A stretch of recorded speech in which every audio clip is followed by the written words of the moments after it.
Oh, he brought a blue one too. That's Throat chakra, bro. See, we're already getting downloads here. Literally. Hi guys. Welcome to Starseed Imparts. My name is Lia. I have over 6 years of meditation experience. I've focused really heavily on self-discovery, growth, and healing. And through that, I've discovered that I wanted to be an energy healer. So I'm currently studying to be a Jo Ray energy healer, so that I could spread my knowledge and ability to all that might need it. And this is my lovely co-host. Hello. My name is Christine. Thank you, Leah. Amazing. So I have a script, but I feel like I'm just gonna speak from my heart.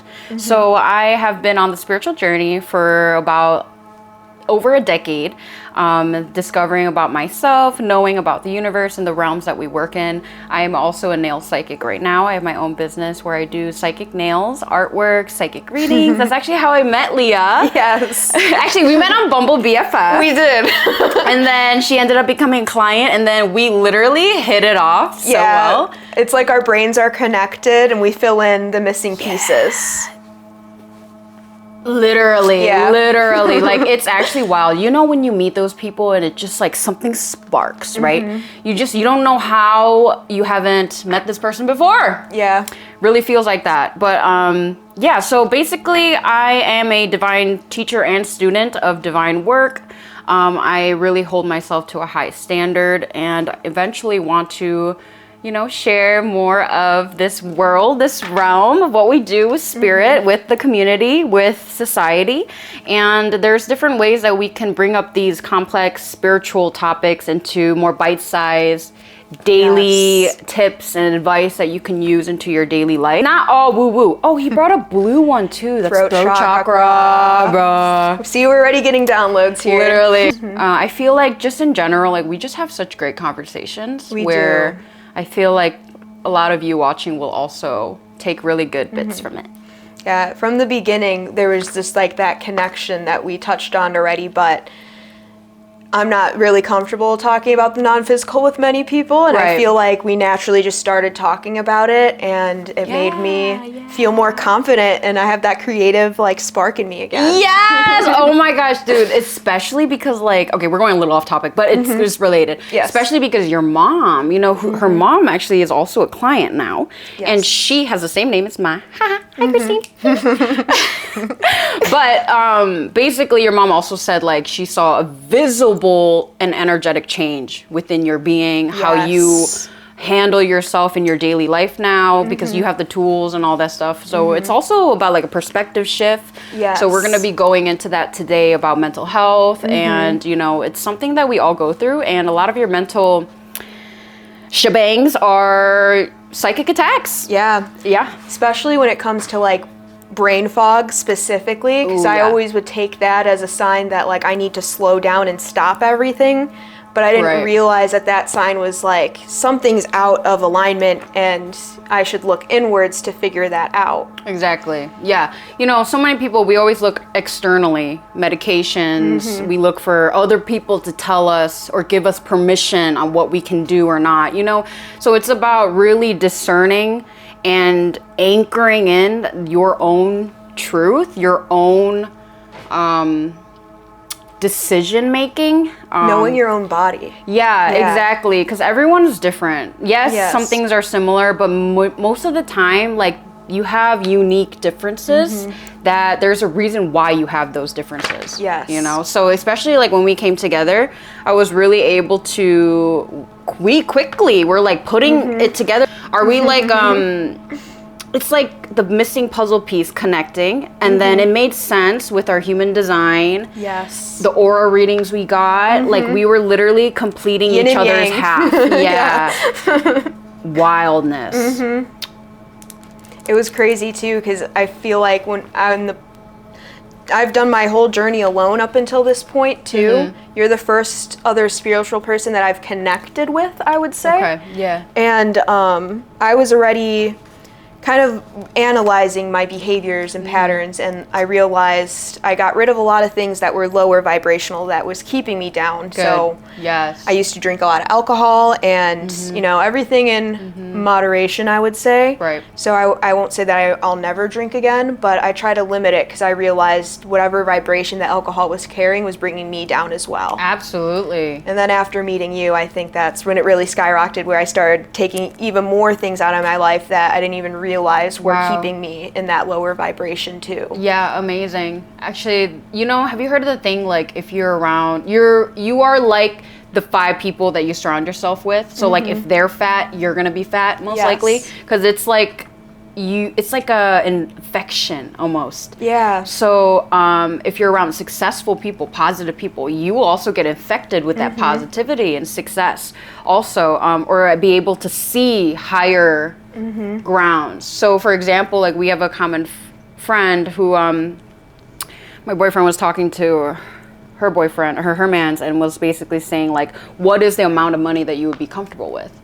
And my boyfriend was like, $1 million minimum. And he said like 300K. So then that's like a drastic perception difference.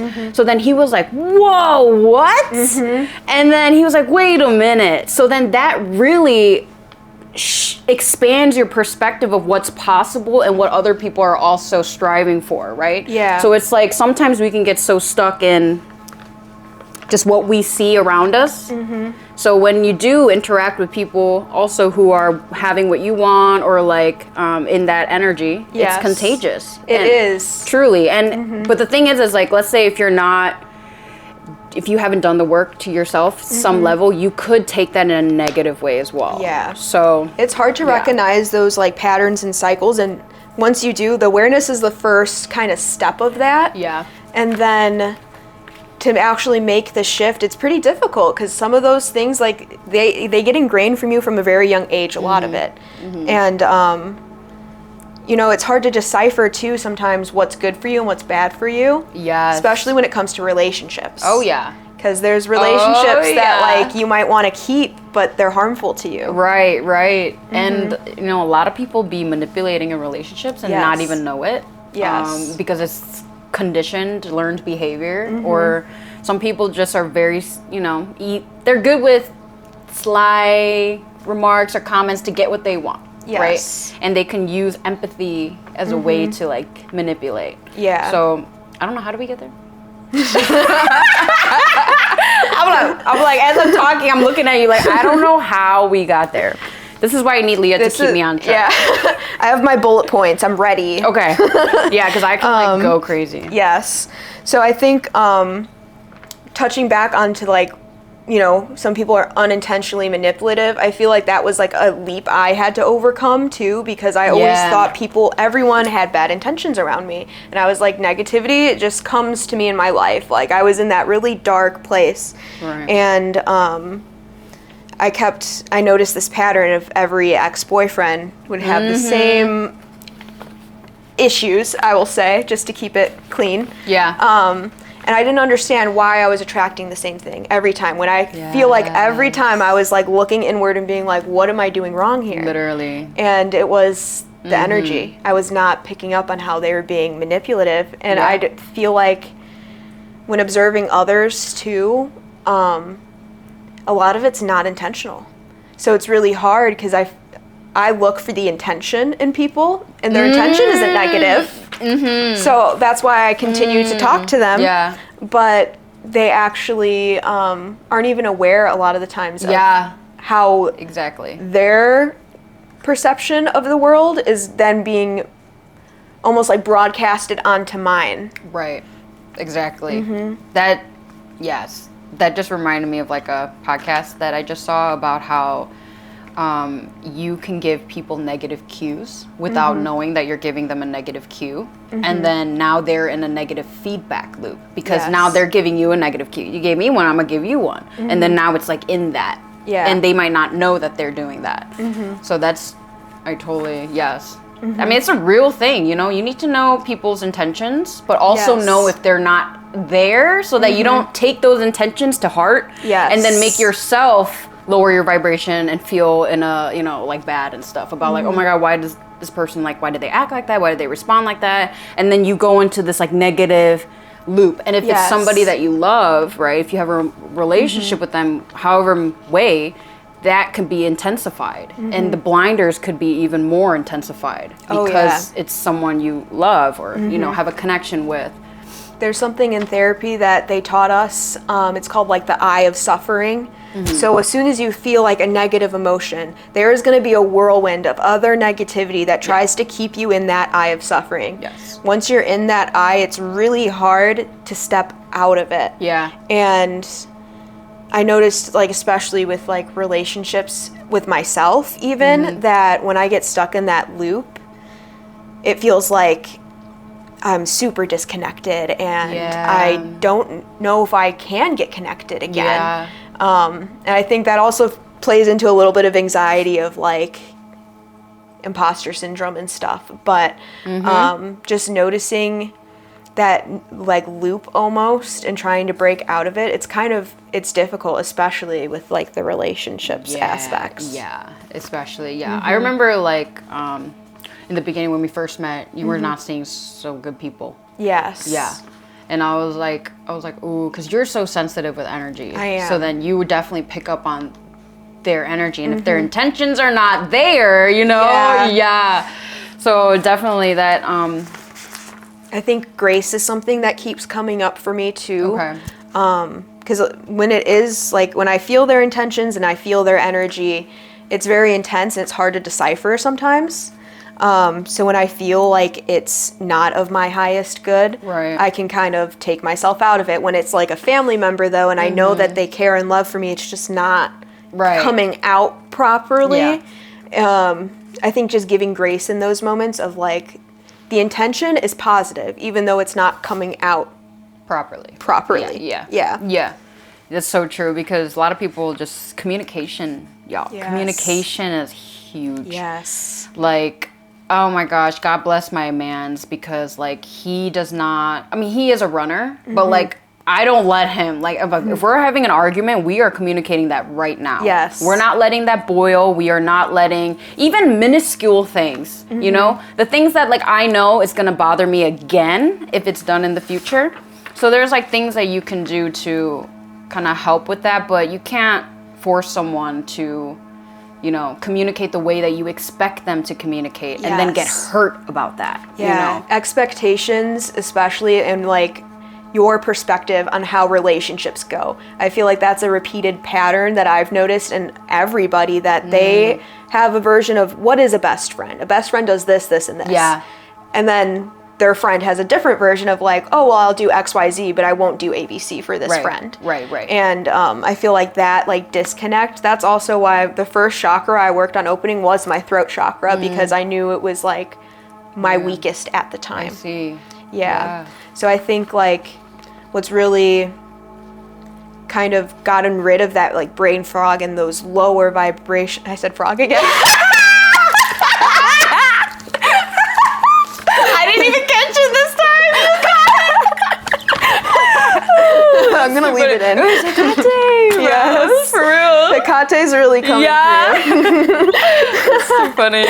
So how I got like out of those patterns and stuff, I really like looked inwards, and then I realized it was a lot of my perspective. Yeah. Like my perspective was shaping my reality, and my perspective of this is how my family is supposed to treat me. Yeah. And this is how my friends are supposed to treat me, was not aligning with how life actually was. Right. And you know, it's good to have those positive like affirmations, like I am present in all my relationships, but it's different to have an expectation of it. Right, exactly, man. Expectation. What is that saying? Expectation kills something. Yeah. Somebody tell us in the comments. Expectation kills. I know what you're talking about, but I don't remember There's the rest something, of it. yeah. Kills the joy or something like that, yeah. It is so true. That's why, like, there's like a Buddhic saying of like, you know, you don't give a situation your power without your reaction. You don't need to give it any reaction. Yes. It's just let it be. And isness. Beingness. Reactiveness, I feel like, is another like step step almost. I feel like I went inward and like really connected with my body and my chakra system. So I started with my throat because I feel like that's where a lot of my depression was. And then I started with my root next to get some of that security and stability back, since I have lots of anxiety as well. Right. And I kind of like left my heart alone a lot for many years until it finally like struck me when I started going out in nature and being around a lot of like greenery, that I was like, the heart chakra is also green. Maybe I should work on that.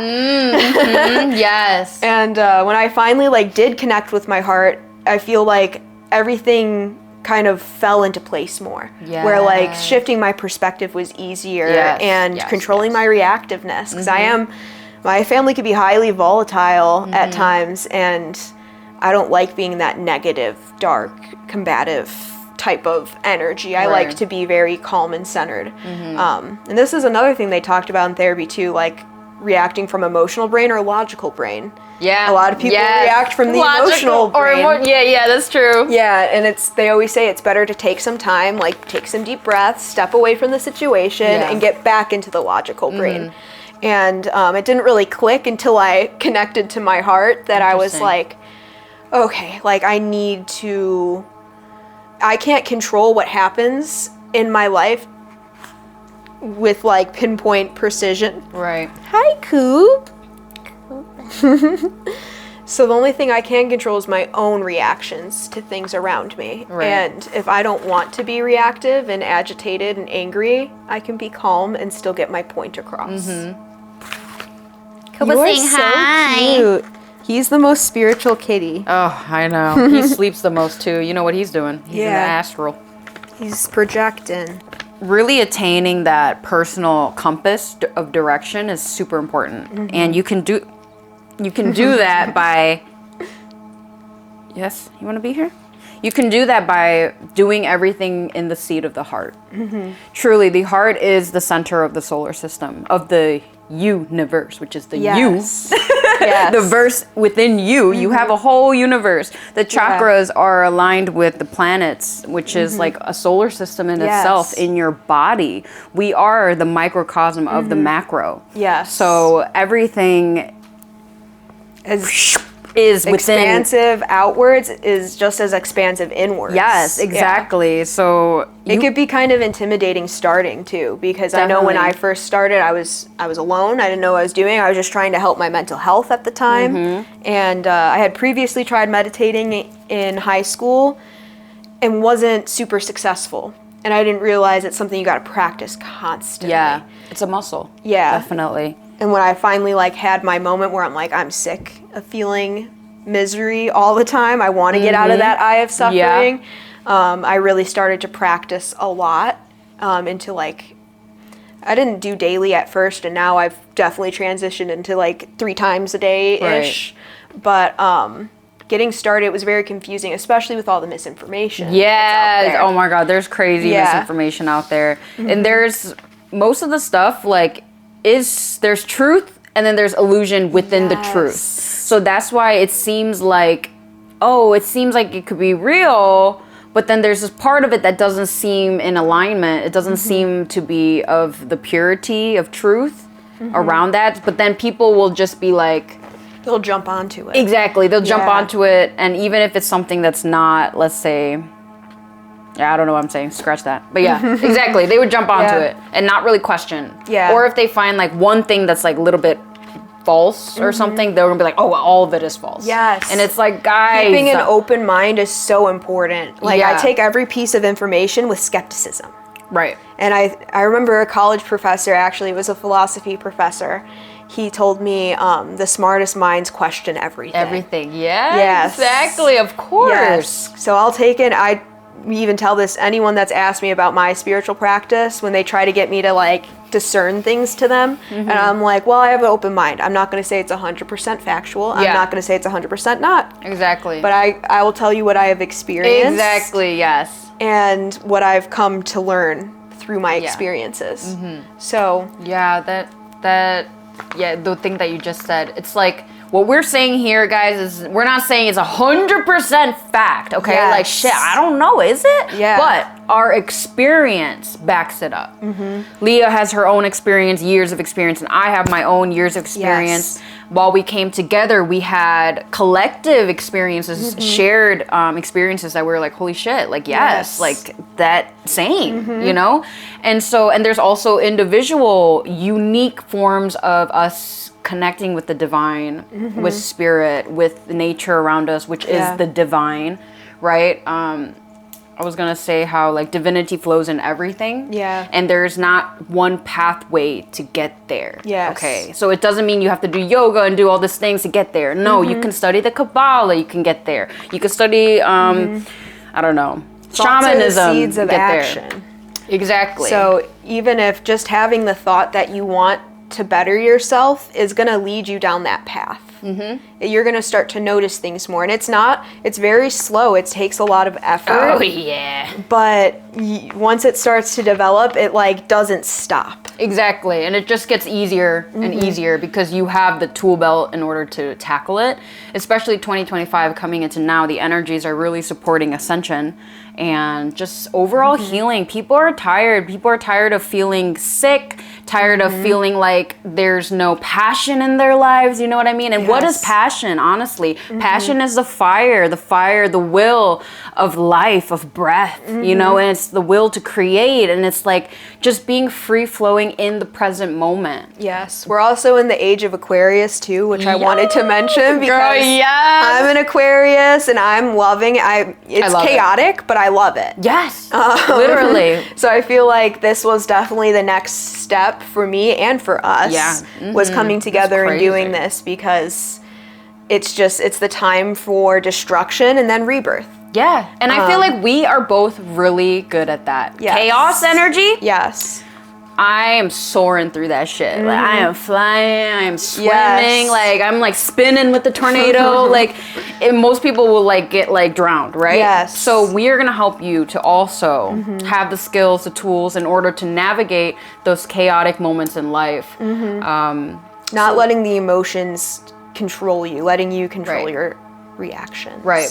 But I will say as a Pisces, emotions, sensitivity, crying, right?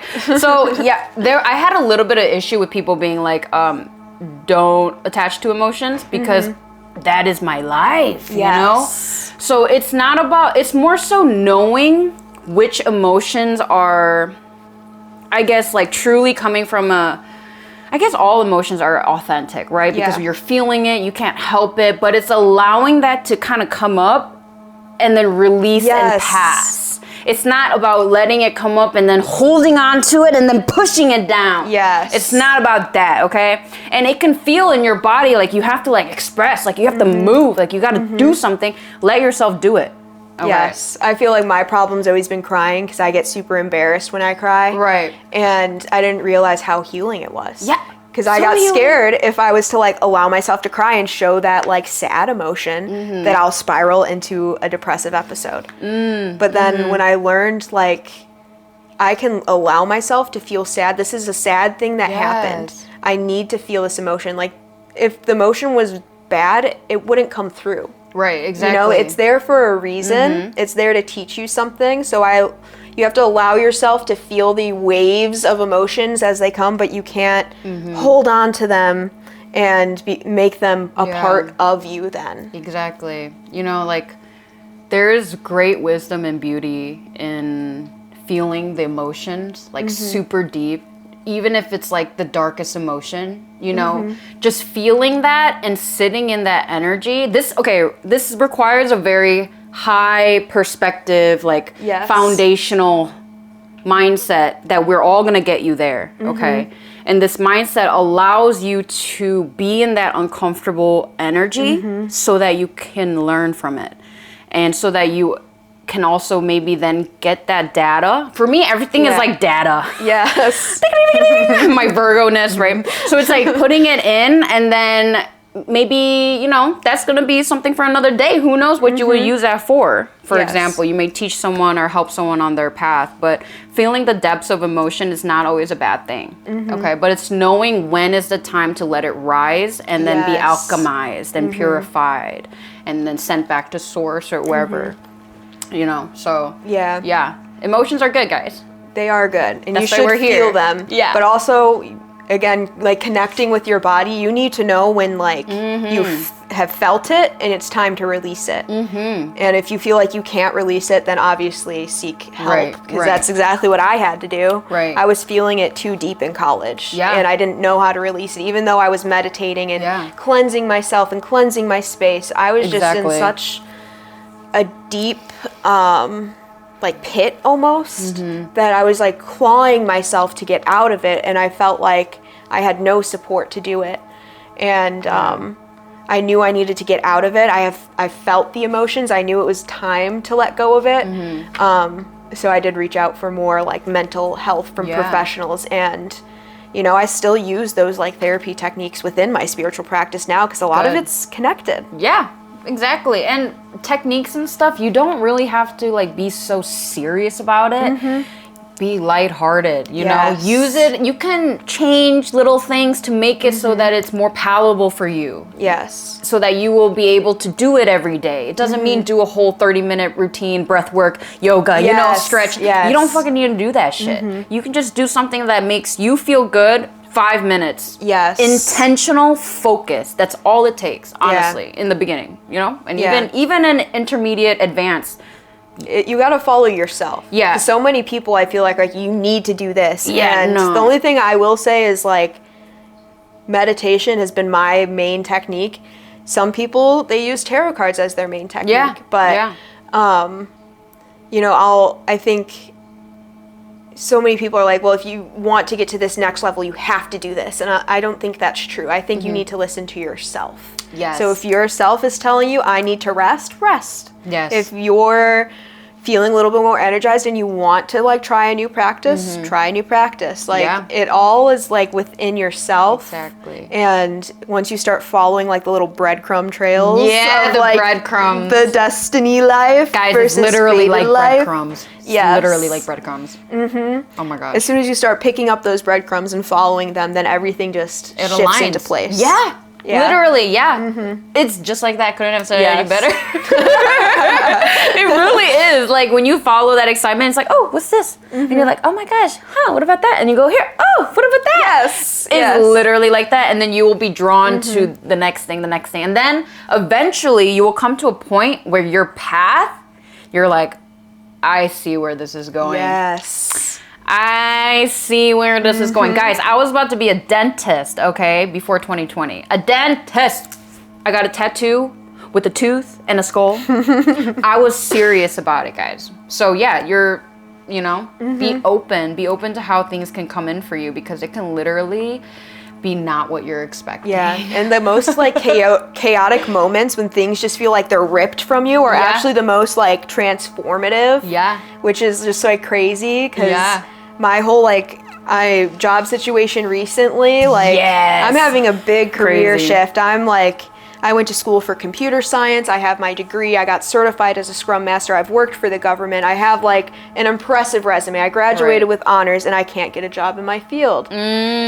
So I've been trying to do little side jobs here and there just to have some income going. And I know you already know that my last job got taken away from me in the most unusual of ways, where it was like I didn't quit, but I would like kind of forcefully quit because of different circumstances. And like I felt like everything was like a whirlwind of crazy, but then I like really connected with myself again, and I feel like I'm finding my true path. Don't you feel more free? I do. More liberated? Amazing. Like that, definitely. It was, I mean, I feel like you're finding ways to use your voice, you know, and this podcast is, guys, like, this podcast, let me tell you, I pretty sure I manifested Lia doing that. Yes.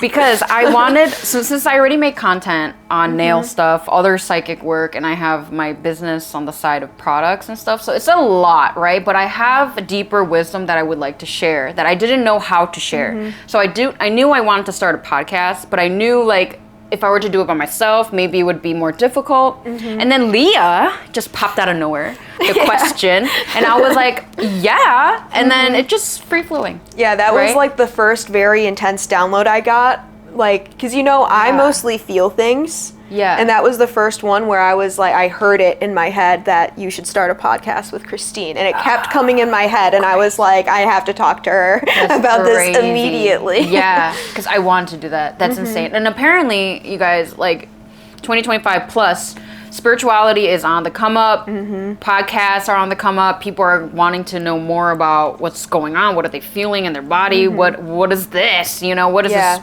new age woo woo stuff? And guys, honestly, don't believe everything in new age. Also, remember, follow your own compass, your own discernment. Yeah, because maybe one path for you is not the same path your friend might take, but you guys are both going to the same destination.